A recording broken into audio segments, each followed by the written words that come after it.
الحمد لله رب العالمين وبه نستعين والصلاة والسلام على نبينا محمد وعلى آله وصحبه ومن تبعهم بإحسان إلى يوم الدين أما بعد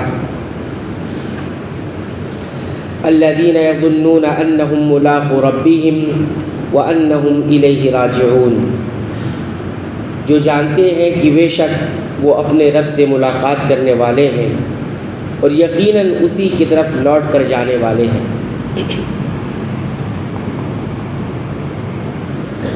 سورۃ البقرہ کی آیت نمبر 46 کا ترجمہ آپ حضرات کی خدمت میں رکھا گیا۔ اللہ تعالیٰ نے فرمایا الذین یظنون، وہ لوگ جو یقین کرتے ہیں، یعنی یہ جانتے ہیں اور اس کا یقین بھی رکھتے ہیں۔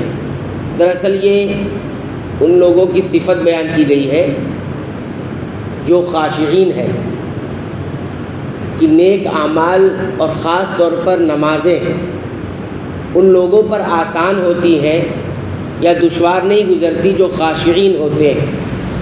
خاشعین جن کا دل اللہ کی طرف جھکا ہوا ہوتا ہے، اللہ کی طرف مائل ہوتا ہے، اللہ کی محبت سے بھرا ہوا ہوتا ہے، ان کی ایک صفت یہ بتائی گئی الذین یظنون، جو یقین رکھتے ہیں اور جانتے ہیں، علم رکھتے ہیں۔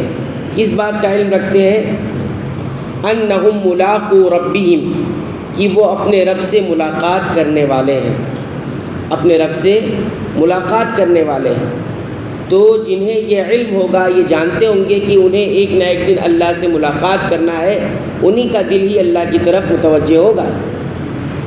انسان کو جب اس بات کا علم اور یقین ہوتا ہے کہ مجھے فلاں سے ملاقات کرنی ہے، فلاں سے میری ملاقات ضرور ہوگی، تو ظاہر سی بات ہے ہمیشہ دل اس کی طرف متوجہ رہے گا، ہمیشہ دل اس کی طرف مائل رہے گا، جھکا ہوا ہوگا۔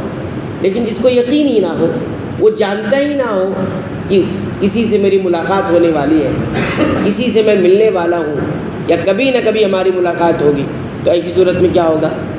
اس کی طرف دل ہی نہیں جائے گا، اس کی طرف متوجہ ہی نہیں دل ہوگا، اور اس کے بارے میں جو کچھ بھی باتیں ہیں اس کے اوپر وہ کبھی بھی آسان نہیں ہو سکتی۔ لیکن آسان نیک اعمال اور خاص طور پر نمازیں انہی لوگوں کے لیے آسان ہو سکتی ہیں جن کا یہ عقیدہ ہو، جو یہ جانتے ہو، علم رکھتے ہو اور ساتھ ہی ساتھ یقین بھی رکھتے ہو کہ ان کی اپنی ملاقات اللہ تعالیٰ سے یعنی ان کے رب سے ہونے والی ہے۔ اور کس بات کا یقین رکھتے ہیں؟ وَأَنَّهُمْ إِلَيْهِ رَاجِعُونَ، اور وہ اسی کی طرف لوٹ کر جانے والے بھی ہیں، پلٹنے والے بھی ہیں۔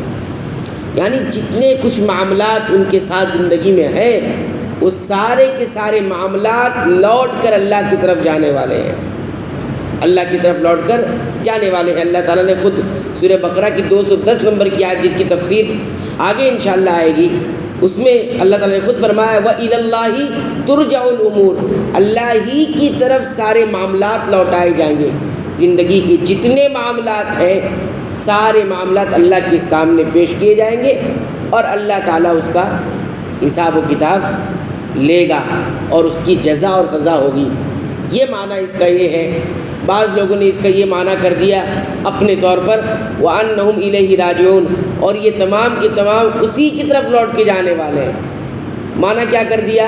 معنی یہ کر دیا کہ ساری جتنے لوگ، جتنی مخلوقات جو پیدا ہوئی دنیا میں آئی، وہ سب پھر اللہ رب العالمین کے اندر لوٹ کے چلی جائیں گے، نعوذ باللہ من ذالک۔ اس طرح کا ترجمہ لوگوں نے کر دیا۔ نہیں، اس کا ہرگز یہ ترجمہ اسلاف نے اور رسول اکرم صلی اللہ علیہ وسلم نے بیان فرمایا، بلکہ معاملہ یہ ہے کہ جتنی مخلوقات یعنی جس میں خاص طور پر جن اور انس، جنات اور انسان، ان کو مکلف بنایا گیا ہے، ان کو کیا کیا گیا ہے؟ پابند بنا کر بھیجا گیا ہے، ان کا امتحان ہے۔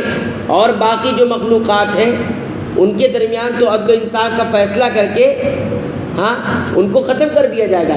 جیسے کہ حدیث میں آتا ہے، رسول اکرم صلی اللہ علیہ وسلم نے فرمایا کہ جو جانور ہوں گے ان کے درمیان اگر کسی قسم کی ناانصافی ہوئی ہوگی تو اللہ رب العالمین وہاں ان کے درمیان فیصلہ کر کے عدل و انصاف کے ساتھ ان کو ختم کر دے گا، ہے نا۔ اور اسی طرح یہ بھی بتایا گیا کہ اگر ایک سینگ والا جانور کسی بے سینگ والے جانور کو اگر مار دیا تھا، ظاہر سی بات ہے ایک ظلم ہوا تھا، بغیر سینگ والا جانور نہیں مار سکا، ان کے درمیان بھی فیصلہ ہوگا اور ان کو انصاف دلایا جائے گا اور پھر ان کو ختم کر دیا جائے گا۔ لیکن اصل پابند اور مکلف کون ہے؟ جن و انس ہیں، یعنی جنات اور انسان، ان کے سارے معاملات کو سامنے رکھ کر جزا اور سزا کا معاملہ ہوگا، یعنی بدلہ دیا جائے گا۔ تو یہی اس کا مطلب ہے وَأَنَّهُمْ إِلَيْهِ رَاجِعُونَ۔ تو جو لوگ اس بات کا یقین رکھتے ہیں کہ انہیں لوٹ کر جانا ہے، دیکھیے وقت اور حالات کے حساب سے، فتنوں کے حساب سے اور انسان کا جو ہے علم سے نہ جڑنے کی وجہ سے یہ یقین بھی دھندلا پڑ جاتا ہے۔ دنیا کی رنگینیوں میں کھو کر، دنیا کے پیچھے بھاگتے بھاگتے انسان کا یہ یقین بھی کھو جاتا ہے یا دھندلا جاتا ہے، یا آخرت کا تصور کم پڑ جاتا ہے، جس کی وجہ سے وہ پیچھے چلا جاتا ہے۔ وَأَنَّهُمْ إِلَيْهِ رَاجِعُونَ، انہیں اللہ کی طرف لوٹ کر جانا ہے، اللہ کے سامنے حساب کتاب کے لیے کھڑا ہونا ہے۔ بتائیے جو انسان نماز میں آ کر اللہ کے سامنے کھڑا نہیں ہوتا ہوگا، بتائیے اس کا یقین کتنا کمزور ہوتا جائے گا کہ ایک دن اللہ کے سامنے کھڑا ہونا۔ علماء یہ کہتے ہیں کہ نماز کا ایک ایک حصہ انسان کو قیامت کے بارے میں یاد دلاتا ہے۔ اگر انسان قیام میں ہے تو اسے یاد دلاتا ہے کہ اللہ کے سامنے ایک دن کھڑا ہونا ہے۔ لا تزول قدم ابن آدم، کہ انسان کی قدم اس کے رب کے سامنے ہٹ نہیں سکیں گے۔ جیسے نماز میں کھڑا ہو جاتا ہے تو اپنے آپ کو ہلاتا ڈلاتا نہیں ہے، اپنے آپ کو ادھر سے ادھر متوجہ نہیں کرتا، کیوں؟ کیونکہ اسے معلوم ہے کہ نماز میں ادھر ادھر ہوا تو میری نماز نہیں ہے۔ اس طرح وہ رب کے سامنے قیامت کے دن کھڑا ہوگا۔ رکوع کے بارے میں کہتا ہے مجرم اسی طرح جھکے ہوئے ہوں گے، سجدے کے بارے میں کچھ لوگ گرے پڑے ہوں گے، اپنے گھٹنوں کو زمین پر لگا رہے ہوں گے۔ یہ ساری باتیں جو ہے کس چیز کی یاد دلاتی ہے ہمیں؟ قیامت کے سارے مناظر کی یاد دلاتی ہے نماز۔ علماء نے نمازوں کی حکمتوں میں یہ بات ذکر کی ہے، حالانکہ نماز مستقل ایک عبادت ہے، لیکن اس کو اس انداز سے کیوں اللہ رب العالمین نے رکھا ہے اور رسول اکرم صلی اللہ علیہ وسلم کو اسی انداز سے نماز کیوں سکھایا ہے، اس کی حکمتوں میں سے یہ حکمت علماء نے ذکر کی ہے۔ کسی وقت جب نماز کی گفتگو شروع ہوگی تو تفصیل سے ہم اس کو دیکھیں گے تاکہ ہمیں سمجھ میں آئے کہ اسی انداز سے نماز کیوں ہے، تاکہ ان لوگوں کا بھی رد ہو جائے جو یہ کہتے ہیں نماز ایک دھیان کا نام ہے، نماز ایک توجہ کا نام ہے، بس اس طرح سے عبادت کی جائے، ایسا بالکل نہیں ہے۔ کچھ لوگ ایسا کہتے ہیں، حالانکہ ان کا یہ کہنا بالکل درست اور جائز نہیں بلکہ باطل ہے۔